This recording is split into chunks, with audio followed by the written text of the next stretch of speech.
What's up guys, Artem MMA Analysis here. Sorry if I look a bit terrible, I just got back from kickboxing, haven't showered yet, in case you wanted to know. But with that being said, man, I just want to put a little bit of a spotlight on AJ Fletcher's UFC debut.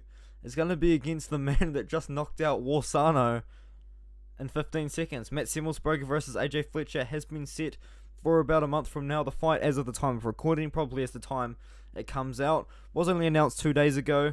By the time it comes out, probably 3 days ago, 4 days ago was the last announcement. But seems like everyone's agreeing with me. I do think this is just too much too soon for AJ Fletcher, man. I kind of feel the same way about this fight as I did about Nick Maximov versus Punahele Soriano. And Nick Maximov proved me very wrong. I'm very happy to say, to be honest, and maybe AJ Fletcher can also prove me wrong. But we've just got to kind of look at the level of competition that Matt Semelsberger has been fighting, man. He come into the UFC, beat Carlton minus Jason Witt as well, who just lost to Philip Rowe, knocked him out in 16 seconds. I mean, Jason Witt has been kind of known for a bit of a chin problem, that is, and went to decision with Chaos Williams. Not really the worst look there. A lot of people have been knocked out cold by Chaos Williams in the past, and also knocked out Martin Sano, who was a Nick Diaz guy, 15 seconds. I do think that Matt Semelsberger's got the power to potentially knock out AJ Fletcher. AJ Fletcher, though, looks great in his Contender Series fight. Let's be honest, I think it was the first fight of, let me have a look at AJ Fletcher. I think it was actually the first fight of 2021 Contender Series ever.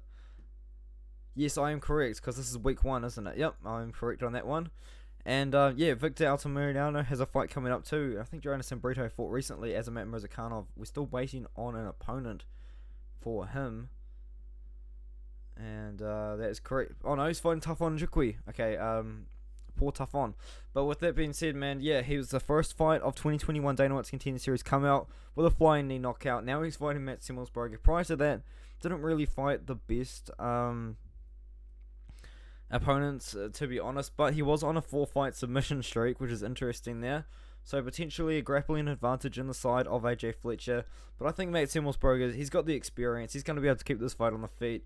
He's got the power to end things at any moment as well. He's also got an 8-inch reach advantage, which is definitely worth noting as well. And Matt Semelsberger, he just times his shots very well.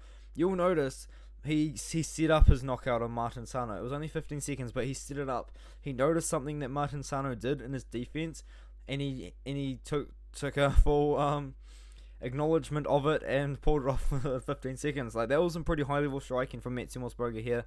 I don't think he's going to beat AJ Fletcher in this one here. I do think it's a little bit too much for him, a little bit too soon as well. If I was AJ Fletcher, man, I'd be looking a lot down the welterweight rankings, to be honest. I'll be looking like all of these Dana White's Contender Series guys should probably be looking down at the lower level of the UFC rankings, man. Let's see what we've got. Like, I think let's find out. Ranking MMA, I think, is who I like to use. Yes, it is, to have a look. So if we go to UFC rankings, and yeah, I'm wasting a bit of time on the video here. The video is probably going to be longer than I want it to be, but I kind of want to point out, like, the guys that I think AJ Fletcher should have been matched up with, man. Not Matt Semelsberger, not a guy that could just knock him out in the first round and completely ruin his hype. Yeah, like, let's have a look here. Mike Jackson, that would be kind of funny.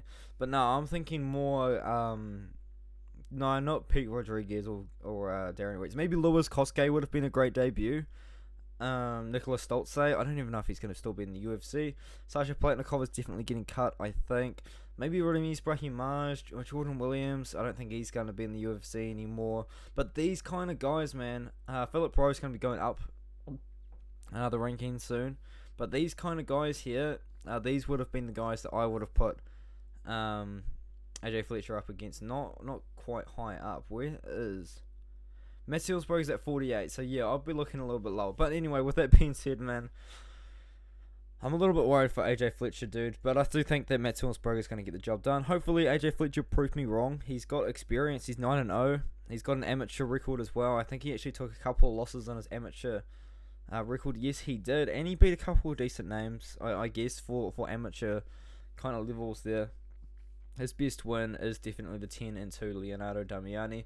Or James Freeman as well. That's not really too bad of a win either. Apart from that, though, pretty much guys with losing records, though. Matt Semelsberger, on the other hand, has beaten legitimate guys in the UFC. I don't think he's just going to be able to use that experience to his advantage. He's also fought multiple times in the UFC. He's also fought a very hyped up guy. I mean, Martin Sano wasn't really hyped up, but he was a Nick Diaz guy. He was a pretty well-known guy. And he's taken a lot longer than I thought he would to come back. But yeah, good performance to him. And I think we're going to see a great fight either way, man, no matter how long it lasts.